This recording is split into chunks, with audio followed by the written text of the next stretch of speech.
Olá, boa noite a todos, sejam todos bem-vindos.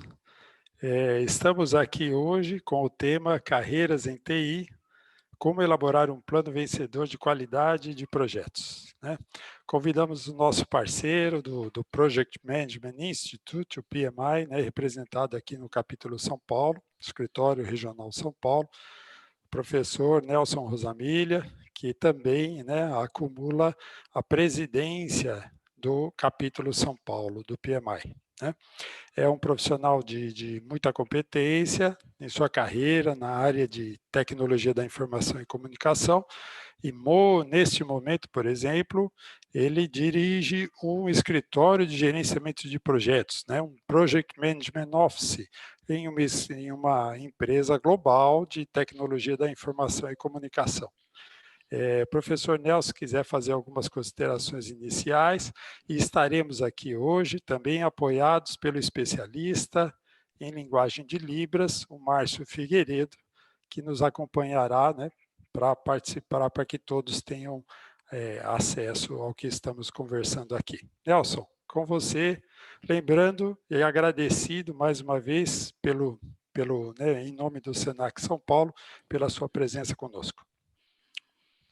Boa noite, obrigado Abranches pelo convite, obrigado ao Márcio aí por nos ajudar também na parte de Libras, né, que é muito importante. É um prazer estar aqui com vocês novamente. Antes de fazer essa apresentação, eu queria fazer um link aqui, né, com a carreira de TI. Qualidade é fundamental, né? Se você não entrega o seu serviço que você presta nesta área de serviços com qualidade, você perde a sua credibilidade como profissional. Então, perder credibilidade como profissional perante o seu cliente é muito ruim.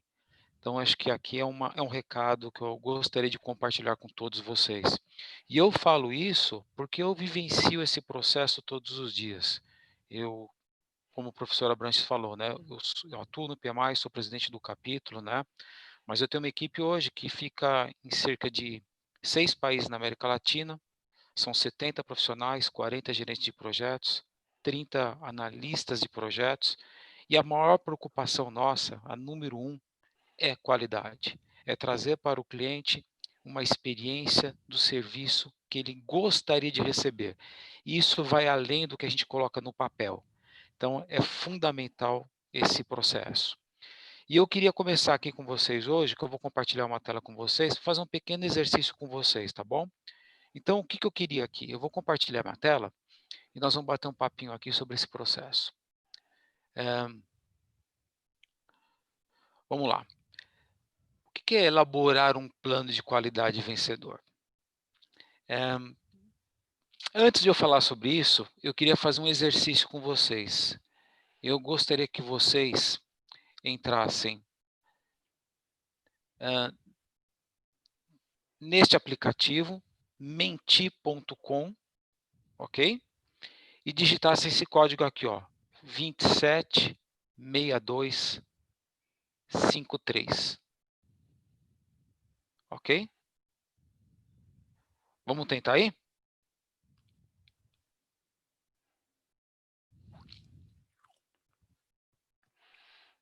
Eu vou compartilhar enquanto isso, 276253, tá? menti.com. E eu vou colocar aqui para ver o que vocês respondem para mim do ponto de vista de trabalhar com expectativa de qualidade, ok? Então, olha o código aqui, ó, menti.com 276253.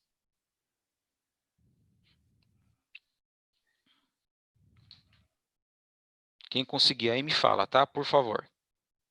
Eu também vou entrar aqui com o meu, porque eu também tenho minha percepção de qualidade, né?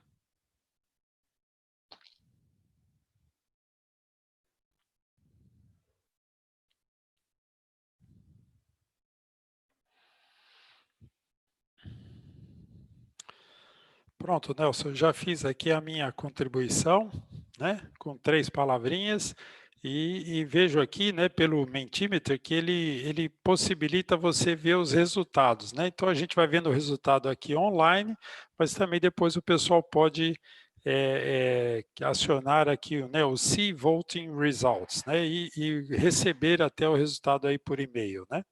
Perfeito, obrigado, professor. Então, estamos vendo aqui todo mundo respondendo, né? Olha que interessante, enquanto a gente está respondendo aqui, a gente está vendo algumas palavras bem interessantes.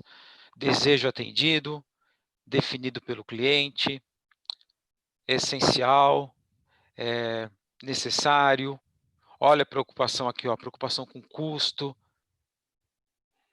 monitorado continuamente, conformidade, produtividade.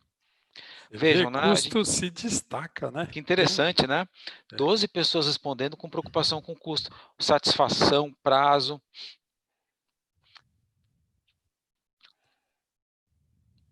Tem uma palavra bem interessante que eu vi aqui também, que o pessoal colocou, coisa boa, né?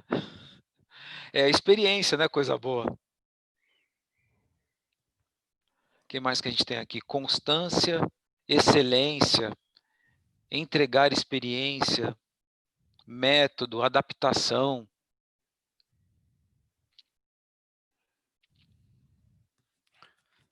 felicidade, né? Deu certo, todo mundo fica feliz, né? É muito legal isso, muito O bacana. cliente aceitou porque tinha a qualidade que ele esperava, todo mundo fica feliz. É verdade, é verdade. Ops, saiu da tela aqui, perdão, pessoal.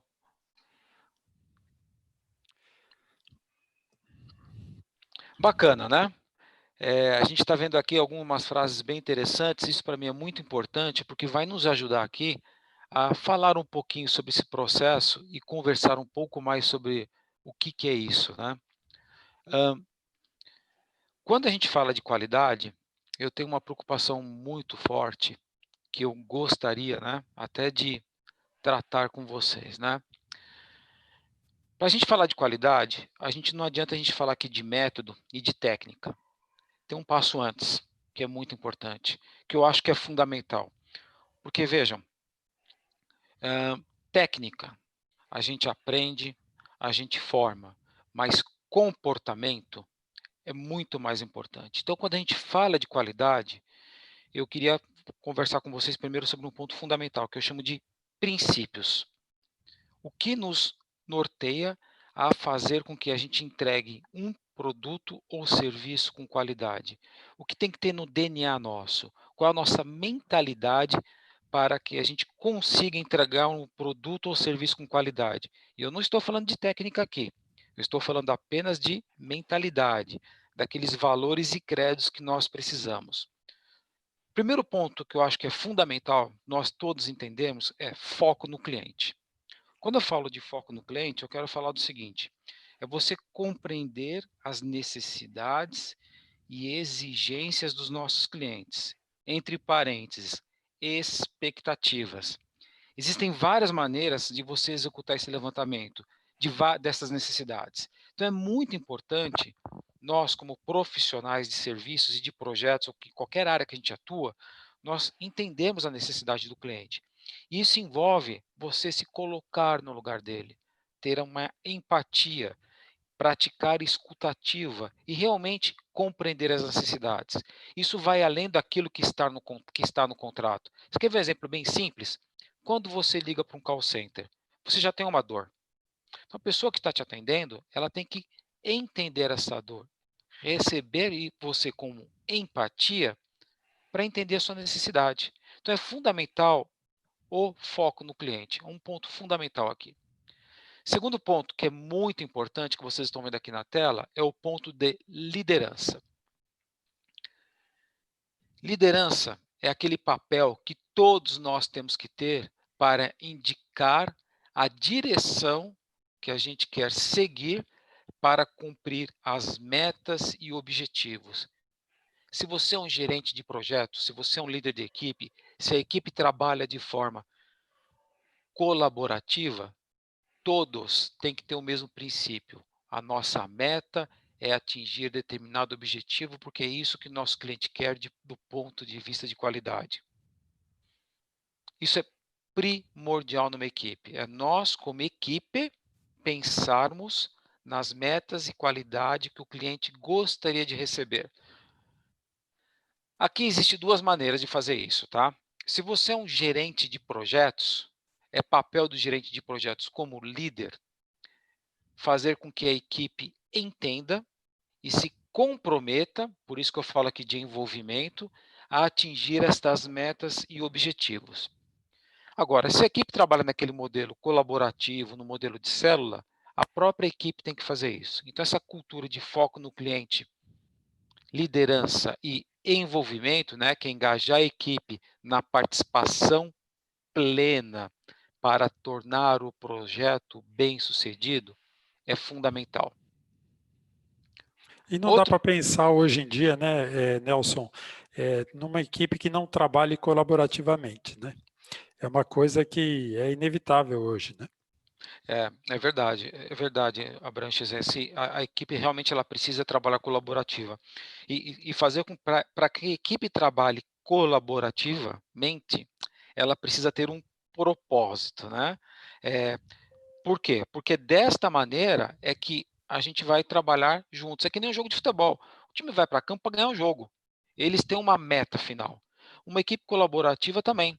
Ela tem que se sentir engajada naquela meta. Assim ela consegue trabalhar de forma colaborativa. Mas é papel nosso, né, fazer com que isso aconteça. Outro ponto que é muito importante nesse processo é o que a gente chama de decisão baseada em fatos, né? O que é isso? É aumentar a probabilidade de acerto ao invés de usar suposições. Vou traduzir aqui. Medir. Nós temos que medir. Quando a gente fala de qualidade, nós temos que ter metas. A gente precisa entender como medir a qualidade. Porque é desta maneira que você consegue tomar decisões. É muito ruim, às vezes, você tomar decisões sem fatos. Porque aí você não está tomando uma decisão, você está adivinhando. Isso é muito importante e é um risco muito grande que normalmente as equipes de projetos correm quando elas tomam decisões sem ser baseado em fatos. E é verdade, né, Nelson? Assim, por exemplo, dá até um gancho para a gente resgatar coisas de projetos, né? Quando lá no gerenciamento do escopo a gente começa a falar, né? Você falou há pouco das expectativas do cliente, né? Ele coloca mais até do que expectativas, ele apresenta as suas necessidades que precisam ser atendidas, né? Aí surge aquela coisa de requisitos, né? Entramos numa parte técnica que não é o caso aqui, mas e para entregar isso, né, para o cliente, obter dele o aceite, quer dizer, eu preciso ter um fato na mão, né, evidenciando que eu medi e aquele padrão de qualidade estabelecido, que às vezes não é excelente, nem é tão baixo, é o padrão que foi estabelecido, ele precisa ser comprovado, né? Se eu comprovei que eu atendi aquele requisito, né? Isso tem que ser um fato. Então eu tenho que medir o trabalho que está sendo feito, né? Perfeitamente, exatamente, Abrantes. Quando você está trabalhando num produto ou serviço e você precisa definir o escopo desse produto ou serviço, você também que lá no comecinho você já tem que definir os requisitos de qualidade desse produto ou serviço baseado no que o seu cliente quer.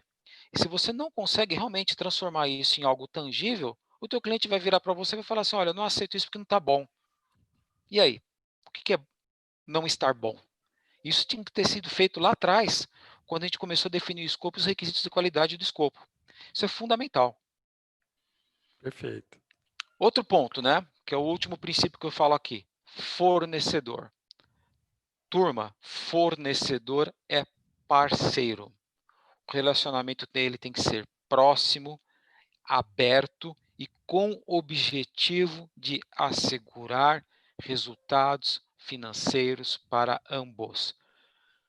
Parece sonho, mas é uma realidade. Nós precisamos ter fornecedores parceiros.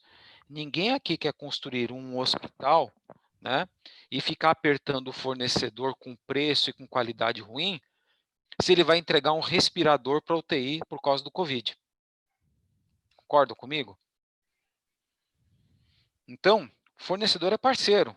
Então vejam, quando a gente fala aqui de princípios, antes de entrar em técnica, eu tenho que pensar aqui em foco no cliente, liderança, envolvimento, decisão baseada em fatos e tratar bem os meus fornecedores.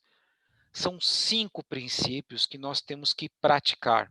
Você não vai sair amanhã falando assim: agora eu vou trabalhar com esses princípios. Não funciona assim. Mas este hábito que vocês precisam adquirir para praticar tem que começar hoje. Porque você praticando esses hábitos, com o tempo, você nem precisa mais fazer isso. Por quê? Porque já virou uma rotina do seu trabalho. Então, essa mentalidade, esse princípio nosso de trabalhar desta maneira, ele é super importante. Tudo bem? E agora há pouco, Nelson, a gente percebeu na nuvem de palavras uma preocupação, foi uma das primeiras que tomou tamanho, depois outras também participaram da cena, mas falaram de custos, né? E a Bianca, né, que está participando conosco aqui, ela tem 2 perguntas, mas eu vou priorizar essa daqui agora. Ela fala: qualidade tem um limite no custo do projeto ou devemos sempre atingir? Né? Quer dizer assim, temos que respeitar um limite de custo, quer dizer, é parte do orçamento do projeto, É, as ações de qualidade ou do seu gerenciamento? eu vou, eu, é muito importante, muito interessante sua pergunta, Bianca. Sim, é verdade, né? Qualidade faz parte. Quando você está fazendo o seu planejamento do projeto, você sabe que você vai ter retrabalho, você sabe que você precisa de atividades para assegurar a qualidade das suas entregas. E a gente, às vezes, acha que tem que ser 100% de qualidade, só que 100% de qualidade pode custar muito caro do seu orçamento e você pode não ter dinheiro suficiente. Então, é preciso planejar isso. É preciso saber o quanto eu necessito investir em qualidade no meu projeto, de forma que o meu orçamento, que caiba no meu orçamento. Agora veja que interessante isso, né? Quando você trabalha com princípio de qualidade e quando você faz certo da primeira vez, você minimiza muito esse impacto, muito. Mas é uma realidade, é uma realidade. A gente tem sempre que pensar o quanto eu quero investir na qualidade do projeto para satisfazer os requisitos de qualidade do meu cliente. Às vezes não dá para fazer tudo, às vezes dá para fazer uma parte.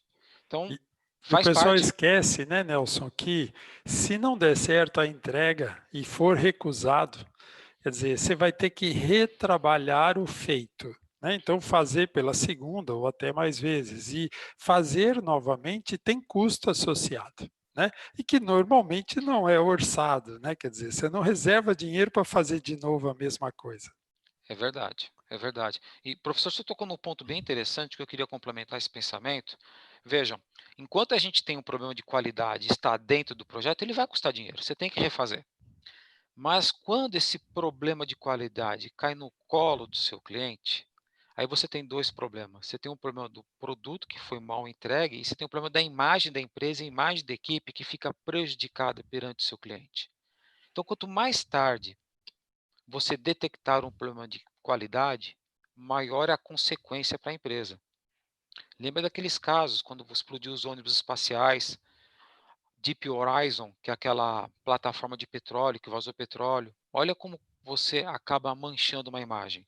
Então é muito importante, né, esse trabalho de qualidade ser feito o mais cedo possível para minimizar qualquer impacto para o seu cliente, Por que é isso que ele que precisa paga o ser seu salário. medido, né, Nelson? Quanto mais cedo você percebe que há um desvio, mais cedo você pode atuar sobre ele, menor o custo associado, sem dúvida. Exatamente, exatamente. Bom, aqui eu queria comentar um outro ponto com vocês. Como é que eu faço isso, né? Como é que eu posso assegurar a entrega de um produto ou serviço de qualidade para o meu cliente? Eu coloquei aqui para vocês, de uma maneira prática, 5 passos que eu sugiro que vocês façam, olha aqui, ok? Então, aqui é uma técnica bem simples que você pode fazer. Então, o primeiro passo são os meus clientes. O que acontece com meus clientes? O que vocês estão vendo aqui é fundamental, né? O correto mapeamento dos interessados no meu projeto ou dos meus clientes no meu serviço, ele é o alicerce principal de um bom plano de qualidade. Em função disso, você precisa responder essas perguntas que estão aqui na tela.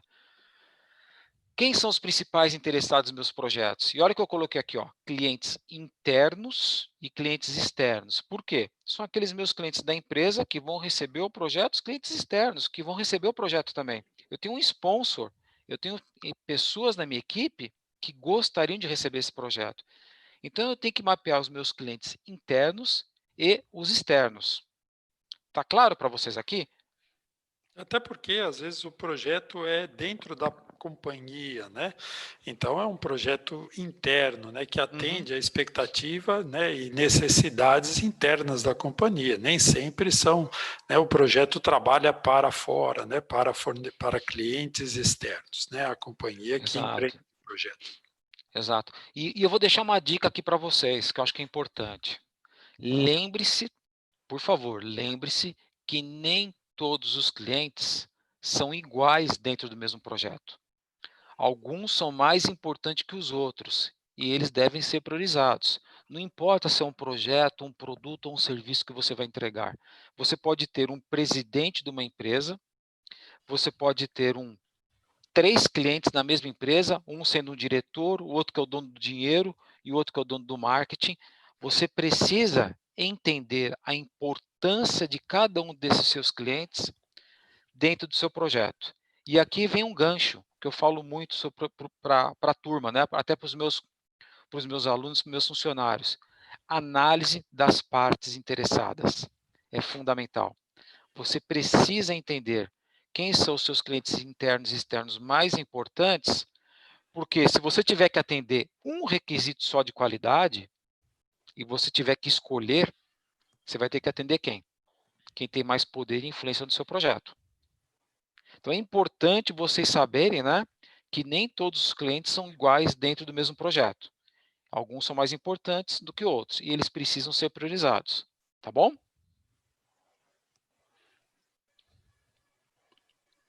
O segundo passo aqui são as necessidades. Mesma coisa, nem todas as necessidades são criadas igualmente. Existem várias técnicas bem interessantes para você coletar esses requisitos de qualidade, né? Você tem aqui a técnica de Kano, você tem Quality Function Deployment, você tem várias técnicas. E olha o que eu estou falando aqui. Olha que interessante que eu vou falar. Você pode ter identificado no seu produto ou serviço 10 clientes internos ou externos, e você pode ter identificado no seu projeto 8 ou 9 ou 10 necessidades de qualidade para o projeto. Entenderam o que eu falei? Ó, 5 produtos, 5 clientes ou 10, e agora mais 5 ou 10 necessidades. Dica para vocês, onde normalmente estão as necessidades? Estão lá, que nem o professor falou, quando você fez o levantamento dos requisitos de escopo, você descobriu as necessidades. Então, elas estão lá.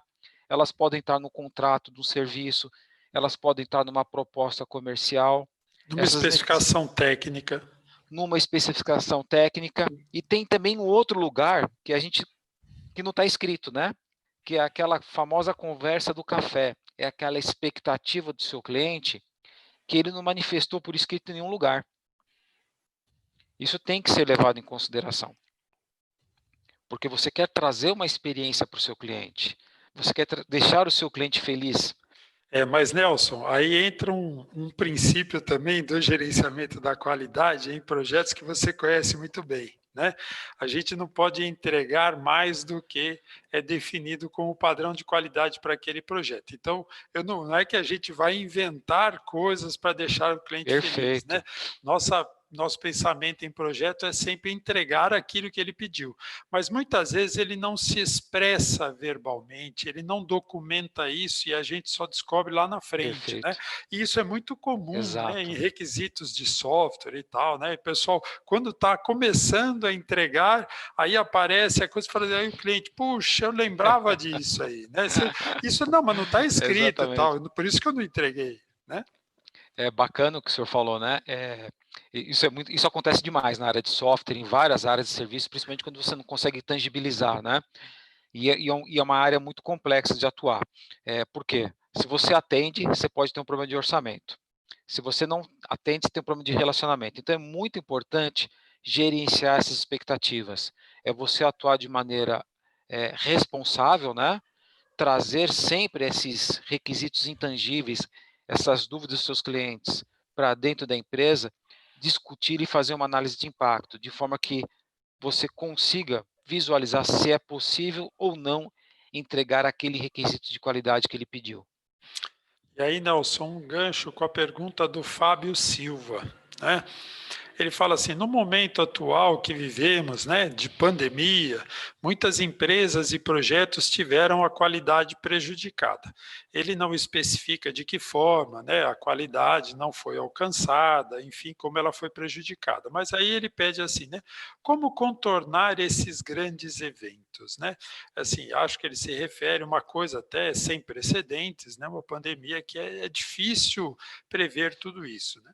Na linguagem, né, de projetos, a gente vai lembrar do gerenciamento dos riscos, né, que está também diretamente ligado a uma situação como essa. Se eu paro, se eu não tenho, não sou atendido, se eu não recebo insumos para fazer o trabalho, se os fornecedores não conseguem trabalhar, tudo isso pode, de alguma forma, afetar a qualidade. Então, a gente pode esbarrar em riscos, aquisições, entre outros, né? Mas o Fábio focalizou um pouquinho aqui o gerenciamento da qualidade. Então, o que fazer em tempos de pandemia? Pode ser só pagar a conta, né, Nelson? E aí é É o custo da qualidade, né? Mas vai em frente. interessante, Fábio, essa pergunta. É uma pergunta bem interessante. Eu acho que eu vou conseguir responder nesta apresentação hoje, tá? Mas imagina que com esta crise que nós estamos vivendo, né, nós estamos aqui numa contingência. A gente está tentando entregar alguma coisa para os nossos clientes com um mínimo de qualidade. Não é o que ele espera, mas é o mínimo. E esse mínimo de qualidade, a gente tem que procurar alcançar a maior parcela dos interessados no projeto. Esse é um ponto que você pode fazer, tá? Você pode, por exemplo, se você tem 10 requisitos de qualidade, por causa dessa pandemia, você só vai entregar um requisito de qualidade, procure entregar aquele, então, requisito de qualidade que satisfaça o seu cliente com maior poder e influência. Você vai minimizar o seu impacto. Essa é uma maneira de você fazer. A outra maneira que você pode fazer é entregar em pequenas ondas de qualidade, né? Você entrega uma primeira parte com qualidade para uma parcela mais importante do seu interessado. Daqui um X período de tempo, você entrega mais uma parcela. Aqui eu não estou falando de técnica, eu estou falando de contingência, porque a gente está em época de Covid. Por que eu estou falando numa linha de tempo? Porque o tempo que a empresa talvez necessite para trazer um pouco mais de fluxo de caixa, um pouco mais de dinheiro, para você poder investir numa segunda onda de entrega com qualidade. Então você tem essas duas alternativas, tá?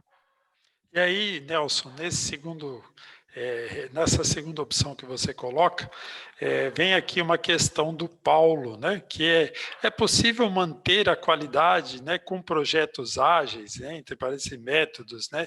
Ele está se referindo aos Bacana. métodos ágeis. E você acabou de falar das ondas, né? Então a gente lembra lá das Uhum. iterações, né? Entregar em ciclos sucessivos, entregar valor, mas em pequenos ciclos de trabalho. Então, assim, é possível manter a qualidade fazendo entregas parciais em pequenos ciclos de trabalho, em iterações, usando métodos ágeis?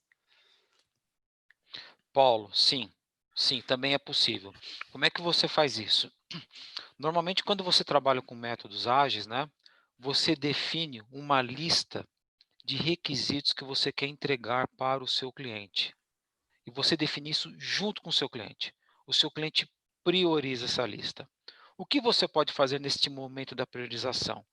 Você pode, para o seu cliente, colocar critérios de priorização do ponto de vista de qualidade. Então, antes de começar o trabalho, ele prioriza a lista em função dos ganhos de negócio que ele quer e em função desses critérios de qualidade. Veja o que eu falei, o cliente que prioriza. E à medida que você vai entregando esses pequenos requisitos do seu backlog de produtos para o seu cliente, ele mesmo já vai visualizando o critério atendido daquilo que ele priorizou no passado. É assim que você pode fazer para ele, tá bom? Uma outra maneira que você pode fazer, Paulo, tem uma ferramenta chamada mapa de empatia. Depois, se você quiser me escreve, eu te explico. Ele te ajuda a você mapear toda a experiência do seu cliente que ele quer receber daquele produto ou serviço. E aí você traduz esse mapa de empatia do seu cliente para métricas de qualidade, do ponto de vista de maneira que quando você começar a entregar para o seu cliente o seu produto ou serviço, você vai entregando em função daquele mapa de empatia que ele definiu junto com você, tá bom?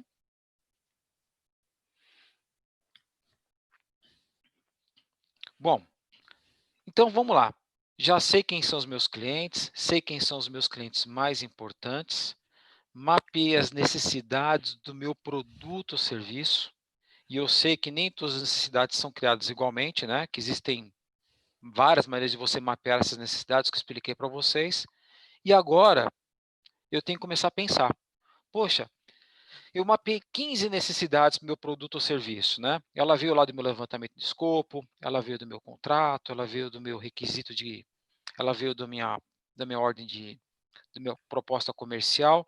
Aí a pergunta que eu faço é, será que essas 15 necessidades, elas são iguais?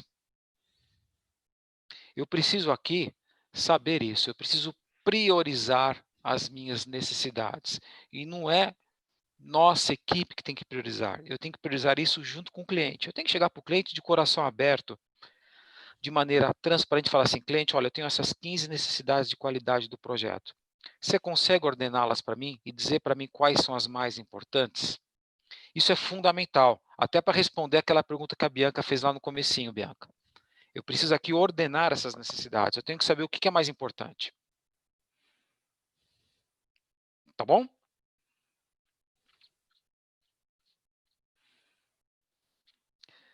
Aí, eu tenho que fazer um ponto fundamental também. Eu tenho que começar aqui a combinar os resultados. Olha que eu vou falar para vocês que é uma coisa assim bem interessante. Se eu tenho 3 clientes, ok?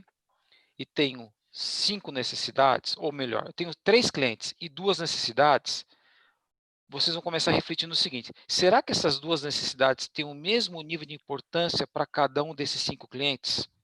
Pode ser que para o cliente A necessidade seja mais importante. E para o cliente B, a necessidade 2 seja mais importante. Para o cliente C, as 2 necessidades têm o mesmo nível de importância. Como é que é isso? Como é que eu combino, né, os meus clientes e as minhas necessidades para que eu consiga atendê-los de maneira, como é que eu posso dizer? De maneira justa, para que eu consiga atendê-los dentro dos requisitos do meu projeto. Então, esse ponto aqui, ele é muito importante no trabalho nosso. Então, eu preciso aprender a combinar os meus resultados e fazer o seguinte, eu combino os resultados da priorização dos meus clientes, ok? Com os resultados da priorização das necessidades. Então, imagina, eu priorizei meus clientes de 1 a 5, tenho as minhas necessidades priorizadas de 1 a 5. Eu tenho que combinar esses resultados. Para fazer esta combinação, eu posso utilizar, por exemplo, matriz de priorização, que é a matriz L. E aqui eu consigo saber o quê? O que eu quero saber disso? Qual é a necessidade mais importante do meu projeto, levando em consideração o nível de importância dos meus clientes.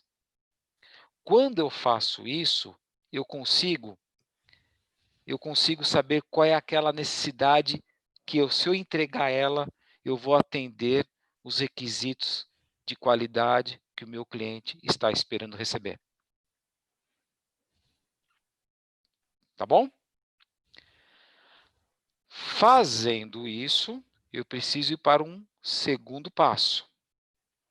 O meu segundo passo é especificar aquela necessidade, é descrever claramente o que é esta necessidade.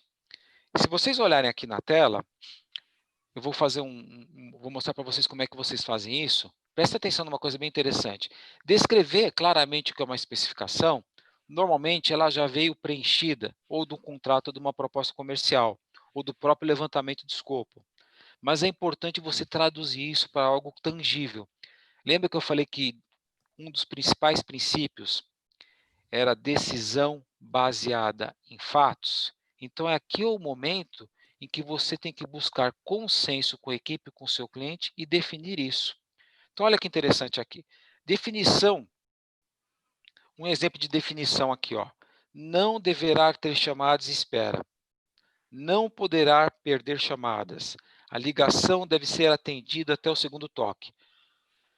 Isso é uma especificação bem detalhada de uma determinada necessidade do cliente.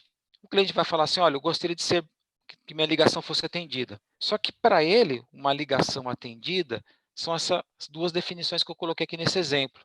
Não deverá ter chamadas em espera e ela tem que ser atendida no segundo toque.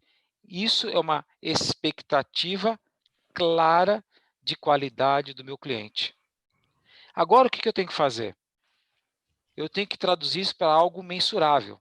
Então, eu tenho a necessidade do cliente, eu já sei, neste exemplo aqui, né, o que o meu cliente espera receber, né, do ponto de vista de definição, e aqui eu tenho que saber qual é a métrica que eu vou utilizar para traduzir isso aqui. Entenderam?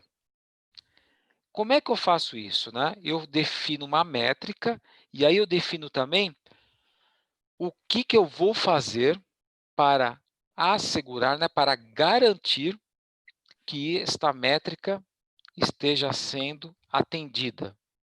Então, eu tenho que colocar isso lá no meu plano de qualidade, tenho que definir meu plano de qualidade. O que vai ser feito para garantir que esta necessidade e esta métrica seja atendida? E é legal, né, Nelson, que assim, muitas vezes se a gente consegue medir automaticamente, né, ou automatizando o processo, né, sem interferência manual, sem tal, é melhor e é mais fácil até de acontecer, né? Então, assim, imagino aqui, né, uma prestação de serviço, de atendimento telefônico, né, por call center ou não, e aí não deverá Perfeito, ter perfeito, chamada em espera. Então, a própria unidade de resposta, né, o atendimento automático pode atender a chamada e não deixá-la em espera, quer dizer, direcionar para alguém, né? E eu posso estar medindo isso o tempo perfeito. inteiro, né? Quer dizer, a própria unidade que tem lá uma capacidade de processamento, ela pode estar registrando quantas chamadas foram atendidas, em quanto tempo foram atendidas, tal. Quer dizer, a medição, ela pode ser feita automática, né? E de forma que seja simples e você só possa usar a informação e fatos, né, acontecidos de verdade, né? E é importante esse comentário, porque o que nós estamos muito o que a maioria das empresas procuram hoje é justamente automatizar os processos, de forma que a gente consiga tirar essas métricas de maneira automática, porque medir custa dinheiro, medir dá trabalho. Então, quanto mais automatizado tiver esse processo, mais fácil é para os gerentes de projetos, gerentes de serviços e até a equipe monitorar essa qualidade, né? Mas vejam, eu tenho que aqui ter uma atividade de garantia, que deveria estar no meu plano de qualidade do projetos. E aqui do lado direito, vocês vão perceber que tem aqui, ó, cronograma.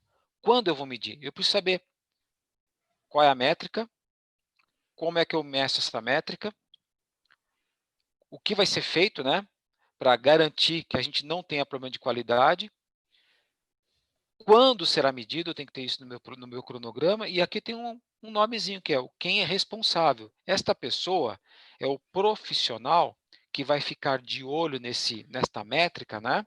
E vai tomar uma ação do ponto de vista de qualidade. E aqui ele pode tomar uma ação corretiva, onde ele fala o seguinte: poxa, tivemos um desvio na qualidade. Eu preciso tomar uma ação para corrigir esse desvio, melhorar o processo para que não volte a acontecer. Essa é uma ação que ele pode tomar. Ou simplesmente ele pode continuamente melhorar o processo de forma que esse risco de qualidade não aconteça tão rapidamente quanto era esperado. Então é muito importante que vocês tenham em mente que para cada uma dessas necessidades tem que ter um dono, tem que ter um responsável. Pode ser o gerente de projetos, mas preferencialmente alguém da equipe. Pode ser um gerente de serviço, mas preferencialmente alguém da equipe dele. Por quê? Lembra que eu falei dos princípios? Que um dos princípios é engajamento? Então, Por que a gente coloca uma pessoa responsável por isso? Porque eu quero engajá-la aqui. Mas ela só vai se engajar se eu falar para ela qual é a meta e por que a gente precisa fazer isso. Aí sim ela vai se engajar, ela não vai entrar lá para ficar medindo e vai ficar pensando, poxa, hoje eu tenho que olhar aquela métrica porque é meu trabalho. Não, ela tem que olhar aquela métrica porque ela está imbuída de um senso e de um propósito de trazer uma experiência cada vez melhor para o cliente. É por isso que eu falo de engajamento e liderança. Ela tem que falar assim: hoje eu vou olhar essas métricas porque eu tenho que assegurar que o meu cliente está sendo bem atendido. Esse é o que eu falo dos princípios de qualidade, entendeu? Quando a gente fala aqui de técnica, a gente precisa lembrar dos princípios. Sem aqueles princípios, isso aqui vai virar uma atividade comum. E não é esse o objetivo, né, de um profissional que vai liderar uma equipe ou de uma equipe que quer trabalhar colaborativamente. A gente precisa trazer essa experiência para o cliente. E vocês lá atrás, no primeiro slide, quando a gente fez aquela nuvem de palavras, vocês falaram várias coisas: experiência, felicidade, ser bem atendido, custo, é tudo isso que vocês sentem hoje quando vocês são mal atendidos do ponto de vista de qualidade. Então é importante aqui a gente ter esse responsável para ele ter esse comprometimento e fazer as coisas acontecerem com bastante clareza e transparência. E Nelson, acho que você, nessa sua fala, agora recente, você respondeu a pergunta do Júnior, né? E ele lembra do Total Quality Management, né? A gestão da qualidade total, que foi bastante usada na indústria. Ele fala que a garantia da qualidade do produto pela qualidade do seu processo, né? A gente sabe, no gerenciamento da qualidade, a gente tinha até na sétima edição do Guia PMBOK, a gente teve uma revisão, mas a gente tinha um processo para garantia da qualidade, tinha um processo, né, para controle da qualidade, ou seja, ações da qualidade. E ele pergunta, né, se esse conceito, né, do TQM pode ser aplicado a projetos, né? Acho que você já respondeu, mas se você quiser comentar alguma coisa. É interessante. Isso é uma coisa que a gente não reinventa nada, né? É Júnior, né? É o Júnior. Ô, Júnior, a gente não reinventa nada, né? Se você começar a olhar alguns conceitos de qualidade, eu vou citar alguns aqui bem interessantes. Olha que bacana isso. Lean, né? Seis Sigma, TQM, 5S. Esses conceitos nós estamos, entre aspas, Kaizen, né? Nós estamos descobrindo da indústria e trazendo para a área de serviços. Isso tem uma explicação, né? A área de indústria é uma área bem mais madura, bem mais, entre aspas, antiga, né? Com muito mais tempo rodando aí no mercado. A área de serviço ela é muito nova, a gente está se preocupando com ela aí nos últimos 25, 30 anos, no máximo, né? Estourando, hein? E todos esses conceitos nós estamos importando, né, da indústria e trazendo para a área de serviço. Eu acho isso muito legal, muito bacana. Quando você fala do Kanban, que é moda na área de desenvolvimento de software, por exemplo, isso aí a gente usava na década de 50 no Japão. E a gente está trazendo hoje para os nossos conceitos.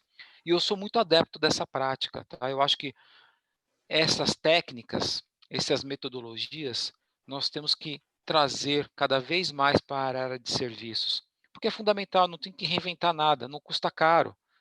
A gente tem que fazer isso sim. O TQM é funciona perfeitamente na área de serviço. Tem várias técnicas hoje do TQM que a gente utiliza em serviço, que nem eu citei agora. Nelson, eu queria fazer um parênteses, a gente pode retomar mais à frente o que for, para Claro. um modelo de melhoria do processo de software, já que a gente está falando de uma carreira de TI, né, também, Bacana. mas modelo de melhoria do processo de software brasileiro, né? Essa é uma iniciativa que acontece no Softex, dentro da Unicamp, da Universidade de Campinas, né? Da USP, né? Onde a gente pode é um modelo muito interessante para quem conhece o CMM, né, de Capability Maturity Model. É um modelo que se aproxima, também é uma questão de maturidade em níveis, em vez de trabalhar com níveis de 1 a 5, trabalha com níveis em letras, né, de A a G e tal, e é um modelo aberto brasileiro que tem muita coisa interessante lá. Inclusive trata, né, não só gestão de pessoas, gestão de software, mas também a gestão de serviços que você está trazendo aqui, né, com ênfase. Então, assim, acho que depois a gente pede para o pessoal colocar um linkzinho, softex.br, né, barra MPS BR, né, de melhoria de processo de software brasileiro. Vale a pena conhecer o modelo, viu? Professor, eu queria fazer um comentário aqui em cima disso, que eu acho que é bem pertinente. Até para a turma que trabalha em software, está preocupada com a carreira de TI, eu fui diretor de fábrica de software durante 4 anos. E nós tínhamos uma fábrica de software na cidade de Goiânia com 200 funcionários. Nós tínhamos 2 missões lá: implementar o CMMI nível 3 e o MPS-BR. Por que o MPS-BR? Ele é muito utilizado no governo também, para assegurar a qualidade de software. Então, é importante que a gente tenha esta caixa de ferramentas, esse leque de conhecimento, não só o CMMI, não só o PMBOK, mas também MPS-BR, porque em algum momento você vai ter que utilizar isso. Então, é super recomendável, super importante, é muito utilizado no governo. Eu, eu reforço, né, o que o professor falou sobre isso, porque é um produto nacional, mas principalmente porque ele é um produto, uma metodologia de fato utilizado dentro do governo. Recomendo que vocês vejam, tá bom? Você falou há pouco da gestão de fornecedores. Alguns fornecedores só são qualificados, né, ou habilitados para prestação de serviço para o Perfeitamente. setor público se eles tiverem a ter passado pelo processo de avaliação do MPS-BR, né, que o pessoal chama certificação, mas é um processo de avaliação de processos, né, da maturidade de processos com base no modelo MPS-BR. Perfeitamente. Então, pessoal, com esta apresentação, eu quero passar para vocês aqui um link para vocês tirarem uma foto, porque aqui nesse link vocês terão a oportunidade, tá, de ver um caso prático. Como é que faz isso na prática? Como é que eu populo esses campos? Como é que eu gero esta priorização e combino os resultados? Não adianta a gente falar aqui só na teoria se a gente não mostrar como funciona, né? Então, eu estou colocando aqui para vocês um pouco da prática de como é que vocês podem fazer isso, tá legal? Aqui vocês vão conseguir tirar olhar direitinho como isso funciona. Vocês vão sair com um planinho de qualidade aí matador, que funciona, que vai atender a maior parte dos seus clientes. Mas lembrem do seguinte: não adianta ter um plano de qualidade matador, com tudo priorizado, atendendo os melhores clientes, se vocês não conseguirem implementar aqueles 5 princípios que eu falei antes: foco no cliente, liderança, engajamento, decisão baseada em fatos e cuidar bem do seu fornecedor. Sem esses 5 princípios, não adianta nada você ter a técnica, porque você não vai começar certo, tá bom? Eu queria abrir para dúvidas agora, né, antes da gente avançar um pouquinho na apresentação, para a gente poder bater um papo um pouco mais, depois eu queria falar um pouquinho aqui sobre a entidade que eu represento. E sobre a parte, né, que você vai falar até do PMI, mas antecipando aqui, a gente tem uma questão apresentada deixa eu lembrar aqui que já passou, que falava sobre quando será a Bianca, que já sabemos quando o PMI publicará a nova edição do Guia PMBOK, né? Nós estamos na 7ª edição, né? Estamos na 6ª Na edição, estamos sexta, a gente falando vai da para a sétima. 7ª edição, exato. Bianca, na realidade está pronto, tá? Mas é que precisa fazer a capa já está pronta também, nós vamos lançar em dezembro, legal? Mas tem bastante coisa que vai mudar, tá?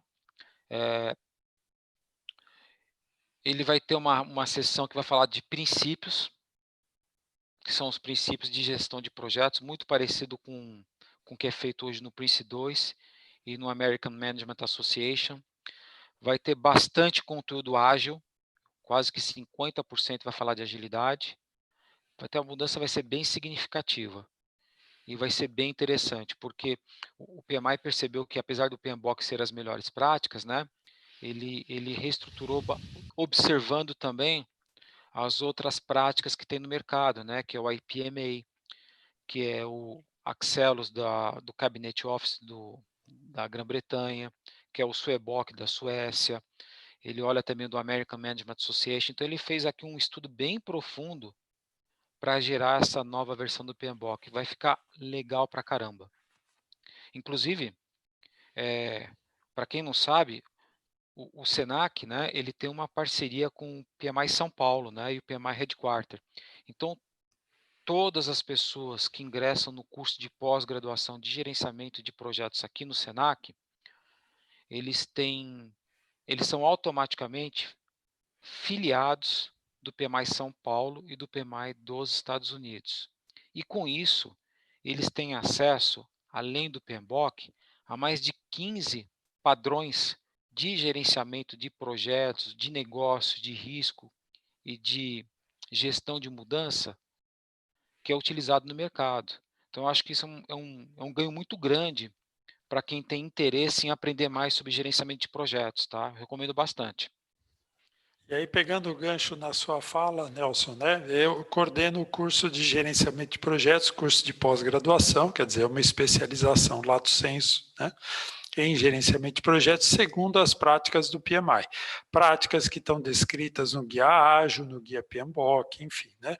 Você mesmo já nos contemplou, né? Já nos honrou com o desenvolvimento de parte do material deste curso, né?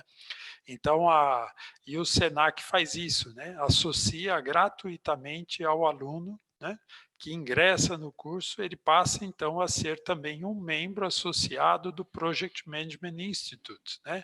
Abre um leque de possibilidades enorme, dentre elas, como você citou, né? Acesso a todos os padrões do PMI, inclusive o guia PMBOK, o guia ágil, mas não só, e apenas, né?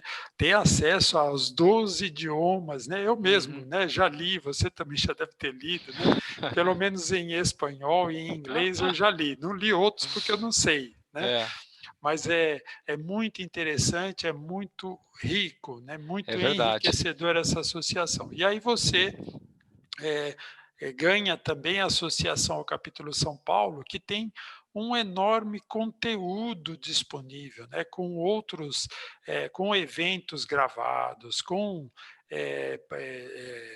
como a gente chama, webinars gravados sobre temas diferentes. Quer dizer, o aluno passa então a ter acesso ao conteúdo do curso, mas que não se limita a ele, né? Vai muito profundo no conteúdo do PMI São Paulo e do PMI Internacional também, que é Perfeito, rico, né, professor. em conteúdo, em artigos técnicos. É, eu queria fazer um comentário aqui que eu acho que é importante, até que eu me lembrei agora. Lembra que eu falei para vocês de levantamento das necessidades? Olha que interessante, né? Existe um guia chamado Análise de Requisitos de Negócio, que também tem em português, em que ele ensina você como é que você faz o levantamento dos requisitos. Então aqui você pode aprender mais ainda, até para você utilizar aqui nessa apresentação que a gente fez.